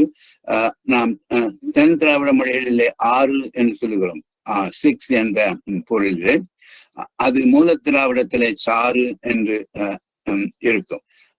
DEDR எட்டிமாலஜிக்கல் டிக்ஷனரியுடைய ரீகன்ஸ்ட்ரக்ஷன் பிரகாரம் இதற்கு தமிழில இருக்கின்ற ஒரு வேறுபாட்டை காட்டலாம். தமிழிலே சிறகு இறகு என்ற இரண்டுமே இருக்கிறது. ஒன்றிலே சகரம் இருக்கிறது, மற்றொன்றிலே சகரம் இல்லை. அதே மாதிரி இன்னொரு சொல் மூல திராவிடத்திலே இருக்கின்ற சொல் சி. அது தமிழிலே ஈ என்று ஆகி ஈகை என்ற பொருளிலே கொடுத்தல் என்ற பொருளிலே வருகிறது. இன்னொரு உதாரணம் சொல்ல வேண்டும் என்றால் மூல திராவிடத்திலே இருக்கின்ற சவி என்ற சொல் சகரம் போய் தமிழ் தென் திராவிட மொழிகளிலே, தமிழ் உட்பட தென் திராவிட மொழிகளிலே அவி என்று இருக்கிறது. இங்கு சில கேட்கலாம், ஏன் அவி உப்பு போன்றவற்றை மூல திராவிடத்தில் வைத்துக் கொண்டு மற்ற திராவிட மொழிகள் சகரத்தை அதிகப்படியாக சேர்த்து கொண்டன என்று சொல்ல முடியாதா என்று கேட்டால், அது சொல்வது முடியாது என்றே சொல்லலாம். ஒன்று, பல திராவிட மொழிகள், எண்ணிக்கையிலே அதிகமான திராவிட மொழிகளிலே இந்த சொற்களிலே சகரம் இருக்கிறது. மற்றொன்று, சகரம் போவதுதான் பல உலக மொழிகளிலே, திராவிட மொழிகளில் மட்டுமல்ல மற்ற மொழி குடும்பங்களிலும் நாம் காண்கிறோம். இல்லாத சகரம் வருவது மொழி வரலாற்றிலே அரிதாகவே இருக்கிறது. இப்படிப்பட்ட காரணங்களினால் தான் இந்த சொற்களிலே சகரம் இருந்தது, மூல திராவிடத்திலே இருந்தது என்று நாம் சொல்கிறோம். இப்படி பார்க்கும்போது திராவிட மொழிகளில் உள்ள எல்லா சொற்களையும் தமிழ் சொற்களிலிருந்து பெற முடியாது. அந்த அர்த்தத்திலே திராவிட மொழிகளின் தாய் தமிழ் என்று சொல்வதிலே இடர்பாடு வருகிறது என்று சொல்லலாம். இதே போல இன்னும் ஒரு உதாரணம் மற்றும் சொல்கிறேன். ககரத்திற்கு பின்னால் இகரம் வரும்போது அந்த ககரம் சகரமாக மாறுகின்ற ஒரு ஒலி விதி திராவிடத்திலே இருக்கிறது. பேலட்டலைசேஷன் என்று சொல்வார்கள். தமிழிலே இப்போது நாம் சீல் என்று சொல்கிறோம், பஸ். அது மூல திராவிடத்திலே அமைத்துக் கொண்டிருக்கின்ற வடிவம் கீ என்பது. அந்த காவுக்கு பின் ஈ வரும்போது அந்த ககரம் சகரமாகிறது. தெலுங்கு தெரிந்தவர்களுக்கு தெரியும். கிளி என்பது தமிழிலே கிளி என்பது தெலுங்கிலே சிலுக்கா என்று ஆகிறது. இந்த கீ தமிழிலே சகரமாக மாறவில்லை. ஆனால் வேறு பல சொற்களிலே ககரம் இந்த ஈ என்ற மெய்யெழு என்ற உயிரெழுத்துக்கு முன்னால் மொழி முதலிலே வரும்போது சகரமாகின்ற ஒரு வழக்கை பார்க்கின்றோம். கடைசியாக இன்னொரு உதாரணம், மண் என்ற சொல் பி என்ற ஒரு பொருளிலே பல திராவிட மொழிகளிலே, வட திராவிட மொழிகளிலும் நடு திராவிட மொழிகளிலும் இருப்பதை பார்க்கலாம். தமிழ் அதை விட்டு இரு என்ற சொல்லை அந்த பொருளிலே பயன்படுத்துகிறது. மண் என்பது அசையாக நின்றுவிட்டு, சங்க இலக்கியத்திலே மண் என்ற ஒரு அசையை நாம் பார்க்கிறோம். ஆகவே இந்த மண் என்ற சொல் மூல திராவிடத்திலே இருந்தது. அது பி என்ற பொருளை வழங்கியது. அதற்கு பதிலாக இரு என்ற ஒரு சொல் தமிழ் தக்க வைத்திருக்கிறது என்று சொல்லலாம். இது மாதிரி ஒலியன் இயலில் மட்டுமல்ல, ஒருவன் இயலிலும் சில மாற்றங்கள் தமிழிலே ஏற்பட்டிருக்கின்றன. அதாவது தமிழ் மாறாத மொழி அல்ல, தமிழிலும் மாற்றங்கள் ஏற்பட்டு அது தனி மொழியாக பிரிந்திருக்கிறது என்று சொல்லலாம். எல்லோருக்கும் தெரிந்த ஒன்று இந்த பால் வேறுபாடு. தமிழிலே ஆண்பால், பெண்பால், அஃறிணை என்று 3 வித பால் வேறுபாடு உண்டு. தெலுங்கிலே ஆணற்றவை என்ற 2 வகையான வேறுபாடு உள்ளது. இந்த 2 வகையான வேறுபாடு மூல திராவிடத்தில் இருந்திருக்க வேண்டும் என்பது ஒரு கட்டுமானம். இது சரி என்றால் தமிழிலே வந்தது ஒரு புதுமையாக்கம், ஒரு இன்னோவேஷன். அதாவது தமிழ் மூல திராவிடத்திலிருந்து மாறி இருக்கிறது என்று சொல்ல வேண்டும். அதே போல சீரியல் வெர்ப் என்று சொல்கின்ற, அதாவது 2 வினைமுற்றுகள் தொடர்ந்து வருவதை பல நடு திராவிட மொழிகளிலும் வட திராவிட மொழிகளிலும் உள்ளன. தமிழிலே சங்க இலக்கியத்தில் உள்ள சில வடிவங்களில் மட்டும் செல்வேம், அல்லேம் என்பது, செல்வேம் என்பது ஒரு வினைமுற்று, அல்லேம் என்பது ஒரு வினைமுற்று, 2ம் ஒரு சீரியல் வெர்பாக வருவதை பார்க்கிறோம். அதை விட்டால் தமிழிலே சீரியல் வெர்ப் வருவது மிகவும் குறைவாகவே உள்ளது. ஆனால் வேறு திராவிட மொழிகளிலே அது இன்னும் அதிகமாக வழக்கில் இருக்கிறது. அப்படி பார்க்கும்போது தமிழிலே ஒரு புதிய வழக்கு வந்திருக்கிறது என்று நாம் சொல்லலாம். இந்த காரணங்களினால் மூல திராவிட மொழி எப்படி இன்றைய திராவிட மொழிகளின் ஒலிகளை எல்லாம், அதனுடைய இலக்கண அமைப்பை எல்லாம் விளக்குவதற்கு அடிப்படையாக அமைகிறதோ, அதே போல தமிழை அந்த அடிப்படையாக கொண்டால் சில இடர்பாடுகள் வருகின்றன. அதனால் தான் மூல திராவிடம் மூல திராவிடம் தமிழ். அந்த தமிழில் இருந்துதான் மற்ற திராவிட மொழிகள் பிறந்தன என்று கூறுவதிலே இடர்பாடு வருகிறது. ஆனால் தமிழுக்கு இந்த ஒரு கருத்தாக்கம் வந்ததற்கு காரணம் தமிழினுடைய இலக்கியம் மற்ற திராவிட மொழியின் இலக்கியத்தை விட பழமையானது.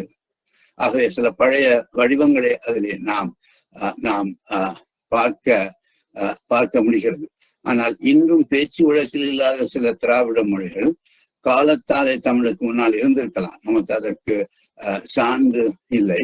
எழுத்து வடிவம் கிடைப்பதாலேயே ஒரு மொழி காலத்தால் முந்தியது என்று சொல்ல முடியாது. இந்த ஒரு நிலை நாம் பார்க்கும்போது மற்ற திராவிட மொழிகளுடைய வடிவங்கள் முன்னால் தமிழ் எழுத்து வடிவத்திற்கு வருவதற்கு முன்னாலே இருந்திருக்கலாம் என்று சொல்ல வேண்டியிருக்கும். மூல திராவிடமே திராவிட மொழிகளின் மூல திராவிடமே தமிழ். அது திராவிட மொழியின் தாய் என்று சொல்லும் போது இந்த ஒரு கருத்தாக்கத்திற்கு இன்று வலுவாக தமிழகத்தில் இருக்கின்ற இந்த ஒரு கருத்தாக்கத்துக்கு சமஸ்கிருதத்தை பார்க்கின்ற பார்வையும் ஒரு காரணம் என்று சொல்லலாம். இந்த இந்தோ ஆரிய மொழிகளின் தாய் சமஸ்கிருதம் என்று சொல்வார்கள். இந்த இந்தோ ஆரிய மொழிகளின் மூல மொழியை பார்க்கும்போது அது சமஸ்கிருதத்திலிருந்து சில வேறுபாடுகள் கொண்டிருப்பதாக நாம் காண முடியும். ஆனால் சமஸ்கிருதம் இந்தோ ஆரிய மொழிகளுக்கு தாய் என்று சொல்வதற்கு காரணம் சமஸ்கிருதத்திற்கு முன்னால் சமஸ்கிருதத்துடைய ஆவணங்களுக்கு முன்னால் இந்தோ ஆரிய மொழி எதுவும் இருந்ததற்கு நமக்கு ஆவணம் இல்லை. சமஸ்கிருதத்திற்கு பின்னால் வந்த மொழிகள் என்பதனால் சமஸ்கிருதம் தாய் என்ற ஒரு கொள்கை ஏற்படுவதற்கு வாய்ப்பு அமைகிறது. இந்த ஒரு கொள்கையின் அடிப்படையிலே அதனுடைய அனாலஜி என்ற முறையிலே தான் திராவிட மொழிகளுக்கு தாய் தமிழ் என்ற ஒரு கருத்தாக்கம் வந்திருக்கிறது என்று சொல்லலாம். அப்ப நான் சொல்ல வருகின்ற முக்கியமான கருத்து தமிழ். நான் முதலிலே சொன்னேன், தாய் என்ற உறவு சொல்லும் போது அதற்கு சில அரசியல் அடிப்படையிலே சில கருத்துக்கள் வருகின்றன. தமிழ் மூல திராவிடம் தான் தமிழ் என்று சொல்லும் போது இந்த ஒரு அரசியல் பார்வை முன்னிற்பதை நாம் காணலாம். ஆனால் மொழியியல் என்ற ஒரு அறிவியல் ரீதியிலே பார்க்கும்போது இரண்டுக்கும் வேறுபாடு இருக்கிறது என்று நான் காட்டினேன். ஆகவே மொழியியல் பார்வையிலே நாம் பார்க்கும்போது, ஒரு அறிவியல் பார்வையிலே நாம் பார்க்கும்போது சாதாரண மக்கள் அல்லது அரசியல் காரணங்களுக்காக, கலாச்சார காரணங்களுக்காக மொழியை பார்க்கின்ற, தமிழை பார்க்கின்ற நிலையிலிருந்து வேறுபாடு உண்டு என்பதை மாணவர்களாகிய நாம் புரிந்து கொள்ள வேண்டும், தெரிந்து கொள்ள வேண்டும் என்பதற்காகத்தான் இந்த தலைப்பிலே நான் சில உதாரணங்கள் காட்டினேன். இத்துடன் நான் என்னுடைய பேச்சை முடிக்கிறேன்.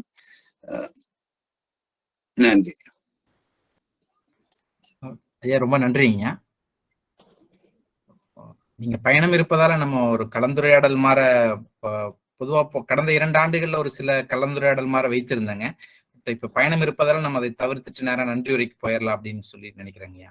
இல்ல, ஒரு 10 நிமிஷம் நம்ம பேசலாம். கேள்வி இருந்தா கேட்க. ஓகே. யாராவது கேள்விகள் கலந்து இருக்கிறவங்க யாராவது கேள்விகள் இருந்தா நம்ம ஒரு 10 நிமிடங்கள் கலந்துரையாடலாம் ஐயா உங்ககிட்ட. ஐயாவுடைய உரையிலிருந்து there is a small discussion for few minutes. Yeah, you can ask in English or Tamil.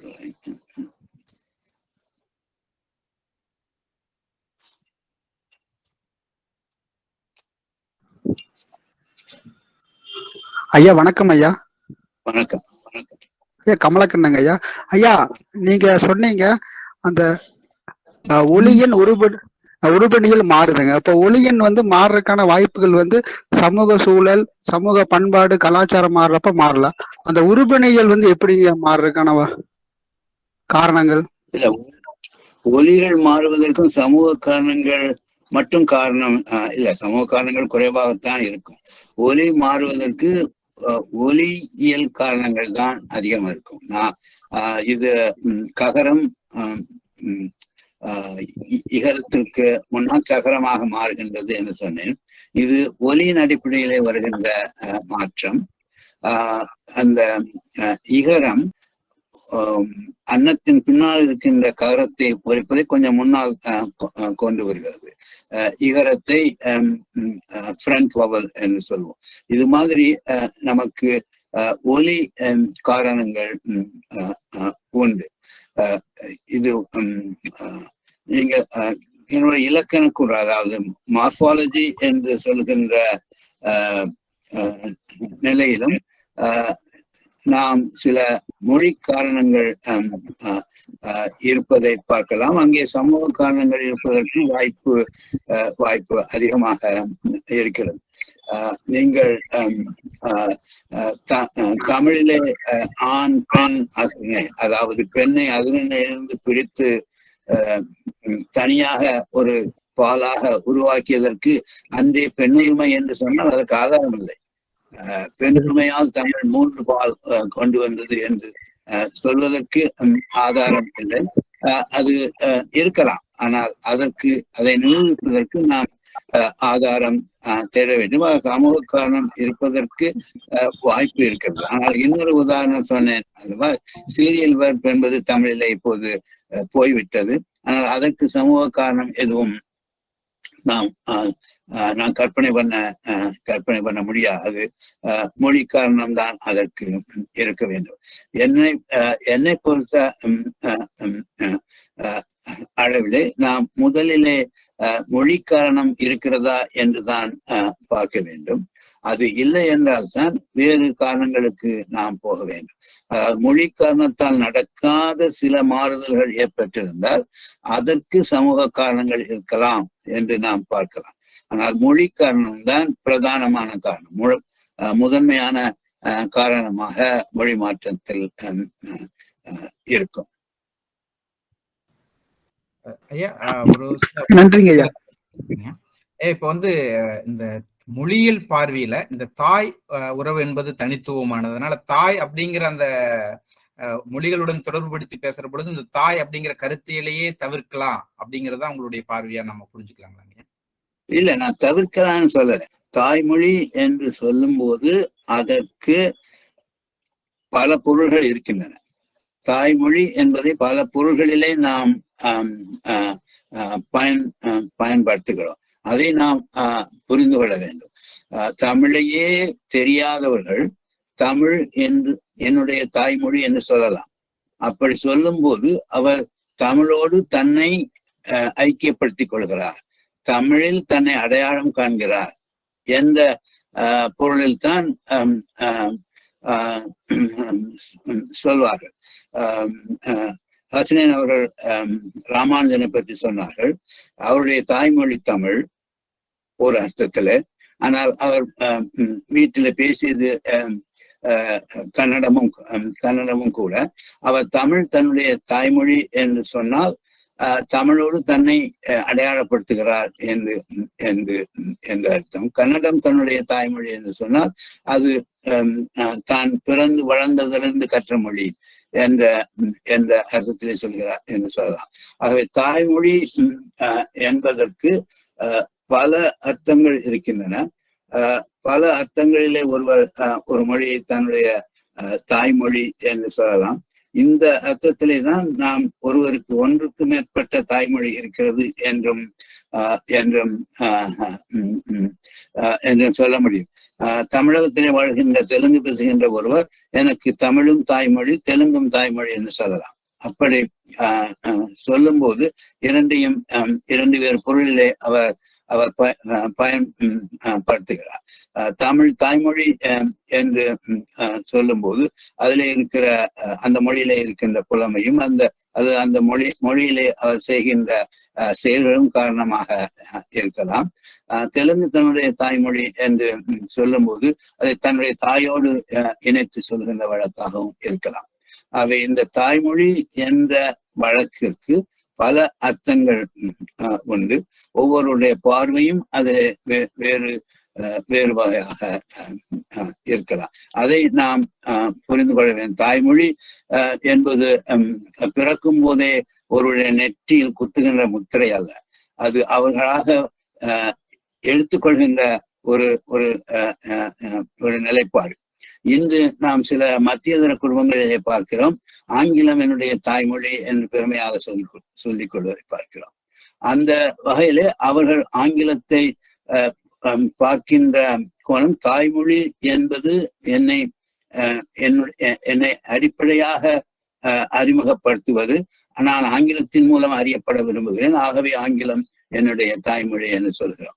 அவை தாய்மொழி என்பதை பல வகைகளை நாம் பயன்படுத்துவதை காண்கிறோம்.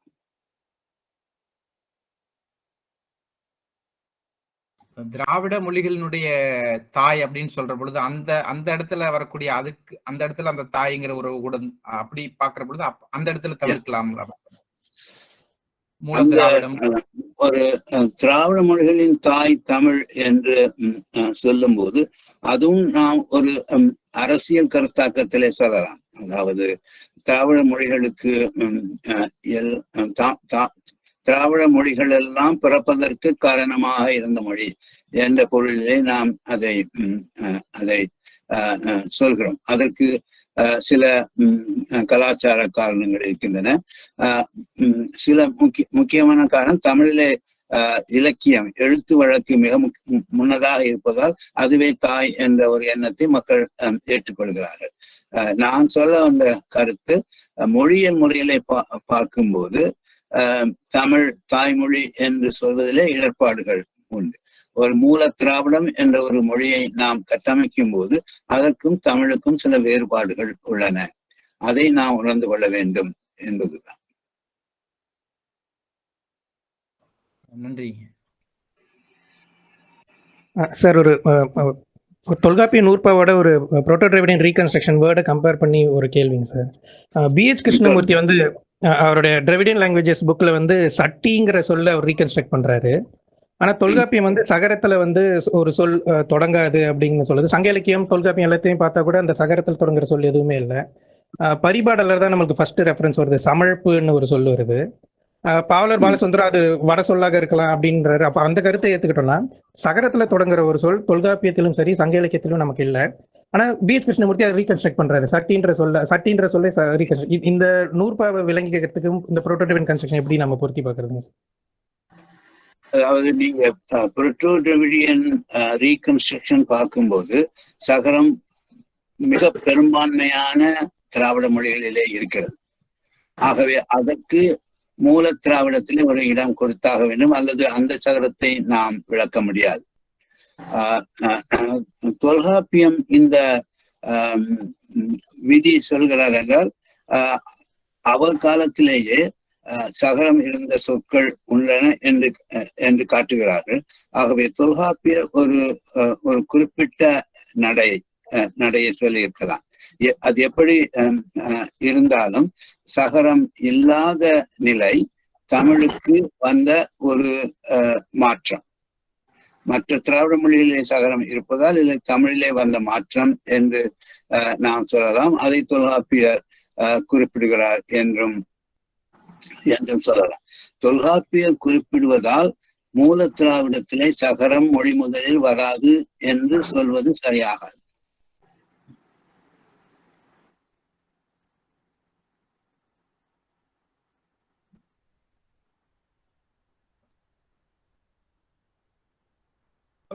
ஹலோ சார், நான் ரங்கன் பேசுறேன். சொல்லுங்க, எப்படி இருக்கீங்க? நல்லா இருக்கு சார். இந்த தாய்மொழி அப்படிங்கிறதுக்கு நான் இன்னொன்னு சொல்றேன். இப்ப என்னுடைய கேஸ் எடுத்துக்கிட்டே சொல்றேன். எனக்கு தெலுங்கு தெரியாது. வீட்டுல தெலுங்கு தான் பேசுவாங்க. தெலுங்கு தாய்மொழின்னு சொல்லுவாங்க. அந்த சென்ஸ்ல தமிழ் மட்டும் தான் தெரியும்.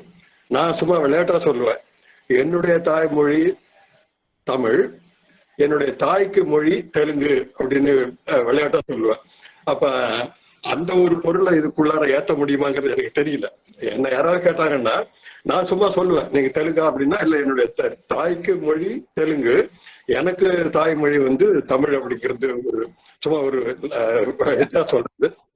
அடுத்தது இன்னொரு பக்கம் அந்த புரோட்டோ லாங்குவேஜை பத்தி வைக்கிற இந்த பக்கம் அவங்க என்ன சொல்றாங்கன்னா, இது ஒரு லாஜிக்கலான ரீகன்ஸ்ட்ரக்ஷன். இருக்கிற மொழிகளை வச்சுக்கிட்டு நம்ம சில அடிப்படை கூறுகளை வச்சுக்கிட்டு லாஜிக்கலான reconstructed language. So it is a kind of artificial language மாதிரி இது இருக்குது. ஒரு ஆர்டிஃபிஷியல் லாங்குவேஜ்ல இருந்து மற்ற நேச்சுரல் லாங்குவேஜ் எல்லாம் வர்றதுன்னு சொல்றது எவ்வளவு தூரம் பொருத்தம் அப்படிங்கிற ஒரு கேள்வி எழுப்புறாங்க. ஒரு நேச்சுரல் லாங்குவேஜ்ல இருந்து இன்னொரு நேச்சுரல் லாங்குவேஜா பரவாயில்ல, ஆனா ஒரு லாஜிக்கலான ரீகன்ஸ்ட்ரக்ட் பண்ண ஒரு ஆர்டிபிஷியல் லாங்குவேஜ்ல இருந்து நம்ம நேச்சுரல் லாங்குவேஜை டெரைவ் பண்றோம் அப்படிங்கிற ஒரு கிரிட்டிசிசம் இந்த பக்கம் அவங்க வைக்கிறாங்க. அடுத்தது இந்த பால் வேறுபாடுகள் தெலுங்கு புரோட்டோங்கிறது எடுக்கிறத விட வேற சில மொழிகள்ல மேல் அண்ட் நான் மேல் இருக்கு. எங்கேயுமே ஃபிமேல் வர்றதே இல்லை. அங்க இருந்து மேல் நான் மேல் இருந்து அப்புறம் மேல் சிங்குலர் நியூட்ரல்ல போறது, மேல் புளூரல் ஹியூமன்ல போறது, அந்த இதை போறது. அப்ப மூணாவது இந்த ஸ்டேஜ் அப்படிங்கிற மாதிரி ஒரு ஸ்டேஜ் எடுத்துட்டு போறது அடுத்ததான்றது ஒரு கேட்க வரேன். பர்ரோ உங்களுக்கு அது தெரியும். பர்ரோலாம் அவங்க தமிழ்ல இருந்து அந்த கன்னடா சிஸ்டத்துல மற்றதை டெரைவ் பண்றாங்கன்ற அந்த ஒரு இதுவும் உண்டு. ஆக இது ஒட்டுமொத்தமா நீங்க சொன்ன மாதிரி இந்த தாய்மொழி அப்படிங்கிறதுக்கு சில இதுகள் இருந்தது. ரொம்ப சிறப்பா இருந்தது.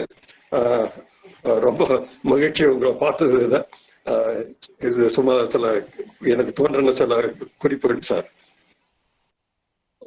அதாவது தாய்மொழி என்பதை சில பேர் தாயினுடைய மொழின்னு புரிஞ்சுக்கிறாங்க. தாய் பேசுற மொழிதான் நீங்க அது தாய்மொழின்னு ஏத்துக்கிட்டாலும் பேசினாலும் பேசாவிட்டாலும் உங்களுடைய தாய்மொழி என்று சொல்லுகின்ற ஒரு வழக்கு இருக்கு. இதைத்தான் நம்முடைய சென்சஸ்லையும் பின்பற்றுறாங்க. அவங்க சென்சஸ் எனுமரேட்டர்ஸுக்கு சொல்லும்போது நீங்க அவங்களுக்கு தாய்மொழி எதுன்னு சொல்ல தெரியலன்னா தாயுடைய மொழி என்னன்னு கேட்டு அதை எழுதுங்க அப்படின்றாங்க. தாய் இல்லைன்னா என்ன கேட்கறதுன்னா, தாய் இல்லைன்னா வீட்டுல பேசுற மொழி என்னன்னு கேட்டு சொல்லுங்க அப்படிங்கிறாங்க. ஆனால் நீங்க சென்சஸை பார்க்கும்போது மதர் டங் தாய்மொழி என்பதற்கு பல்வேறு விளக்கங்கள் அவங்க கொடுக்குறாங்க. அதனால தாயினுடைய மொழி தாய்மொழியாக இல்லாத நிலை நம்ம நாட்டுல பல இடங்கள்ல பார்க்கலாம். அதனால தாய்மொழி என்பதற்கு தாயினுடைய மொழி என்பது மட்டுமே விளக்கமாக அமையாது. உங்களுடைய இரண்டாவது கேள்வியில இந்த புரோட்டோ லாங்குவேஜ் என்று சொல்வதை நான் ஆர்டிபிஷியல் லாங்குவேஜ்னு சொல்ல மாட்டேன். நான் சொன்ன மாதிரி அது ஒரு தியரிட்டிக்கல் கான்ஸ்ட்ரக்ட். பல வேறுபாடுகள் இருக்கும்போது அவை ஒரு புள்ளியிலிருந்து வந்தன என்று சொல்லும் போது அந்த புள்ளியிலே எல்லா குணங்களும் இருந்தன. அந்த குணங்களைத்தான் பின்வந்த மொழிகளிலே பார்க்கிறோம் என்று சொல்கிறோம். இது ஒரு ஒப்புமை காட்ட வேண்டும் என்றால் ஒரு குடும்பத்தை எடுத்துக்கொள்ளுங்கள். 3 தலைமுறைகளை எடுத்து பார்க்கும்போது அந்த ஜெனட்டிக் ஃபீச்சர்ஸ்ல வித்தியாசம் இருக்கும். இப்போ நிறத்திலேயோ மூக்குலையோ பல்லுலையோ முடியிலையோ இந்த மாதிரி பல வகையான வித்தியாசங்கள் இருக்கும். நம்ம இதனுடைய ஹூ இஸ் தி ஆரிஜின் என்று சொல்லும் போது இது எல்லாத்தையும் வச்சு இது எல்லாம் இருந்த ஒண்ணுதான் அப்படின்னு சொல்லி அந்த ஒரிஜினேட்டரை நம்ம சொல்றோம். ஸோ அந்த புரோட்டோ டிரிவிடன் என்று சொல்லும் போது அது ஒரு theoretical construct just to explain the differences which contain all these all these features. அந்த மூல திராவிடமோ அல்லது மூல இந்தோ யூரோப்பியனையோ அது ரீகன்ஸ்ட்ரக்ட் பண்ணியிருக்கிற மாதிரி யாரும் பேசினாங்கன்னு சொல்ல முடியாது. It's only theoretical possibility. அந்த தியரட்டிக்கலி கன்ஸ்ட்ரக்டட் மூலமொழியிலிருந்து இன்று திராவிட மொழிகளில் இருக்கின்ற பல்வேறு வடிவங்களையும் விளக்குவது எளிது. தமிழிலிருந்து அந்த மொழிகளை விளக்குவதை விட இது எளிது. ஆகவே மூல திராவிடத்திலிருந்து திராவிட மொழிகள் என்று சொல்வது ஏற்புடையதாக இருக்கிறது என்பதை நாம் காட்டலாம். மூன்றாவது, நீங்கள் சொன்ன மாதிரி மேல் அதர்ஸ் நான் மேல் என்ற முறையிலே வந்த ஒரு பால் பகுப்பு, நான் மேலிலே பெண் அகிரிணை என்று பிரிக்கின்ற ஒரு நிலை வந்திருக்கலாம். இது முக்கியமாக எண்ணிக்கையை பொறுத்து. பல மொழிகளிலே இந்த நான் மேல் என்ற வேறுபாடு மட்டுமே இருப்பதால் மூல திராவிடத்திலேயும் அது இருந்திருக்கலாம் என்பதுதான் அனுமானம். நீங்கள் இப்படியும் சொல்லலாம், ஆண் பெண் அகிரிணை என்று இருந்தது. சில மொழிகளிலே ஆண் பெண் என்ற வேறுபாடு போய் மேல் நான் மேல் என்று வந்தது என்றும் சொல்லலாம். That's also a good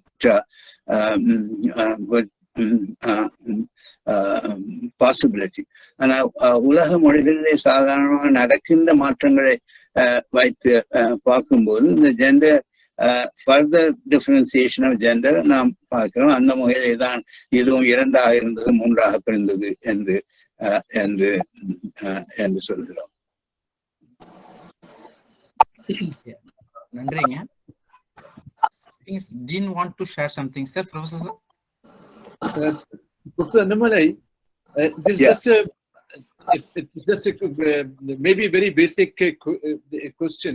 Yeah. But I understand that this mother tongue notion existed even in the pre-colonial time. Yes. You have. And can you cite any evidence for that? I remember reading the Lisa Michel. Yeah, Telugu. Right. Yeah, with regard to Telugu. And she talked about the pre-existence of the existence of mother tongue. So how is it that the colonial period somehow picked it up and gave a social, ideological import to it? And how was this transition so great? How did it greatly impact the linguistic landscape since then?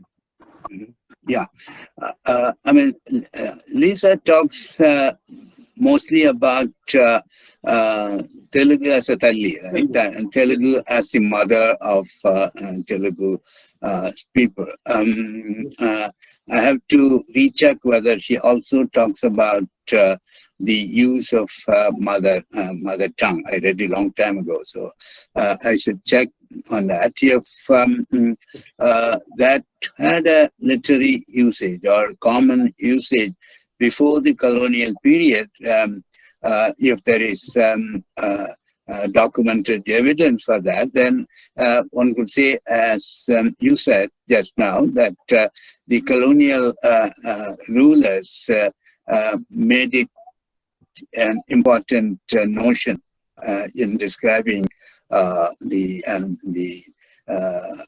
Indian language. The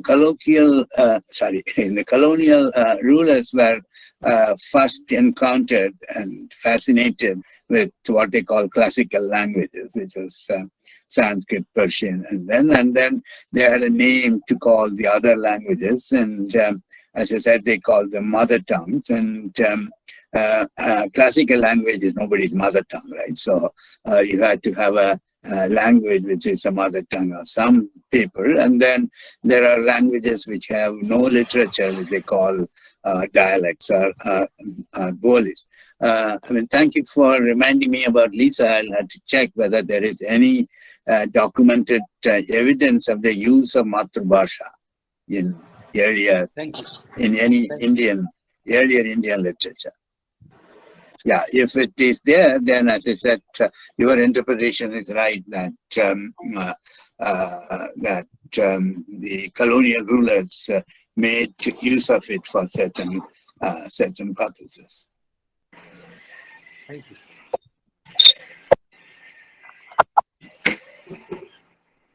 Thank you, sir. முடிச்சிடலாங்களாங்க? ஐயா அவங்க வந்து ரொம்ப தாய்மொழி குறித்த அந்த விஷயங்கள் அதனுடைய கருத்தியல் குறித்து நிறைய பேசினாங்க. இதுல வந்து நம்மளுடைய மூத்த பேராசிரியர்கள் பலரும் இதுல கலந்துட்டாங்க. டீன் அவங்க வந்து since the lecture in Tamil, but is spending the whole lecture. So thank you very much, sir, for spending your valuable time with us, Professor Imtiaz sir, and Professor Nujum sir also the whole lecture. Then thank you very much, sir.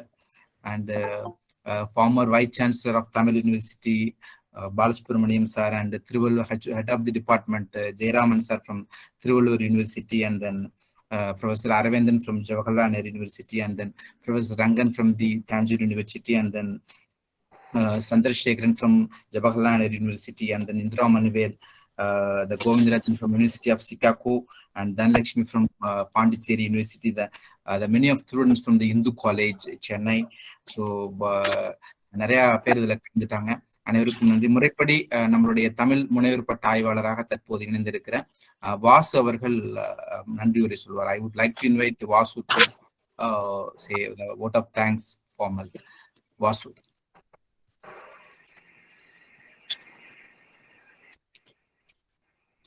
Vasu?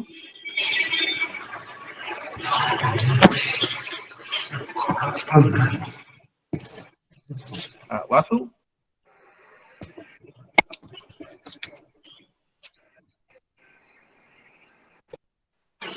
If he is not available, please you. Okay, Vasu இருக்கீங்களா? Vasu? ஏற்கனவே நன்றி சொல்லிட்டீங்க. ரொம்ப நன்றிங்க. உங்களுடைய நெருக்கடியான நேரத்துல வந்து எங்களுடைய நிகழ்ச்சியில வந்து நீங்க கலந்துட்டீங்க. ரொம்ப நன்றிங்க. இன்னும் 4 மணி நேரத்துல நீங்க புறப்படணும் இருந்தாலும் கூட இந்த நிகழ்ச்சியில கலந்து கொள்வதற்காக நீங்க ஒப்புக்கொண்டதுக்கு ரொம்ப நெருக்கடியான சூழலை இது பண்ணதுக்காக எங்களுடைய நன்றிகளை தெரிவிச்சுக்கிறோம். எங்களுடைய டீன் கலைப்புலத்தினுடைய முதன்மை பேராசிரியர் இம்தியாஸ் ஹசனின் சார் வந்து இந்த நிகழ்ச்சி முழுவதும் அவங்க இருந்தாங்க. அவர்களுக்கும் எங்களுடைய நன்றிகளை தமிழ் பிரிவின் சார்பாக தெரிவித்துக் கொள்கிறோம். பேராசிரியர் நுஜும் சார் அவர் வந்து துறை தலைவர், அவருக்கும் பேராசிரியர்கள், மூத்த பேராசிரியர்கள் இந்த நிகழ்ச்சியில கலந்துட்டாங்க. அவங்களுக்கும் இந்த நிகழ்ச்சியை வந்து நாங்க இணையத்துல வந்து ஜூம்ல முதல்ல தொடங்குற பொழுது ஒரு பெரிய சிக்கல் இருந்தது. உடனடியாக பேராசிரியர் அரவிந்தன் ஐயா அவர்கள் வந்து அவங்களுடைய கணக்கை வந்து உடனடியாக கொடுத்து உதவுனாங்க. அவங்களுக்கும் மற்றும் இந்த நிகழ்ச்சியில கலந்து கொண்டிருக்கிற அனைவருக்கும் எங்களுடைய மனமார்ந்த நன்றிகளை தெரிவித்துக் கொண்டு நிறைவு செய்கிறோம். அனைவருக்கும் நன்றி. Thank you to all. Thank you very much. Thank you all for the opportunity. As you grow old, you see the value of seeing old acquaintances. So it gave me an opportunity to see some of my old colleagues and friends. Thank you very much. Thank you, sir. Thank you very much for your wonderful talk. We enjoyed it. Okay. Thank you.